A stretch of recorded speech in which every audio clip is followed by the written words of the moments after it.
Vers 8 heures du matin de ce 8 août 2021, les forces rwandaises conjointes, en collaboration avec l'armée mozambicaine, ont finalement réussi à reprendre des mains des djihadistes la troisième grande ville économique et stratégique de Cabo Delgado, qu'elle essayait de reconquérir et de sécuriser. La ville portuaire de Mocimboa da Praia, située sur l'océan Indien, est devenue depuis des années un portail très important des ravitaillements des insurgés.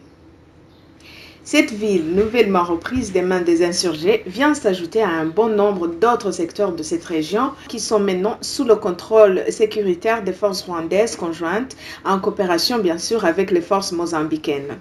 Nous avons visité un des deux axes stratégiques des forces de la défense rwandaises. On était dans la ville de Palma, une ville commerciale. C'est une ville qui avait beaucoup d'infrastructures, qui était bien construite et qui, visiblement, c'était une ville habitée massivement.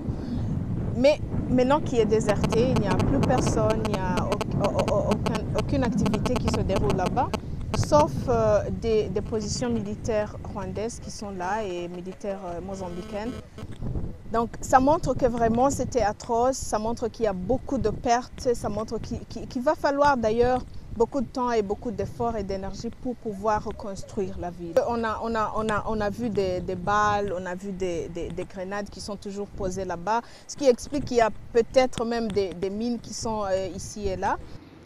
Nous avons aussi clôturé notre visite avec la conquête de la ville de Mocimboa da Praia. Ce n'est pas la fin d'ailleurs, les forces de défense n'ont pas l'intention de croiser les bras avant d'en finir une fois pour toutes avec tous ces insurgés djihadistes qui sèment la terreur depuis des années. Adeline Mutoni depuis la région de Cabo Delgado en Mozambique.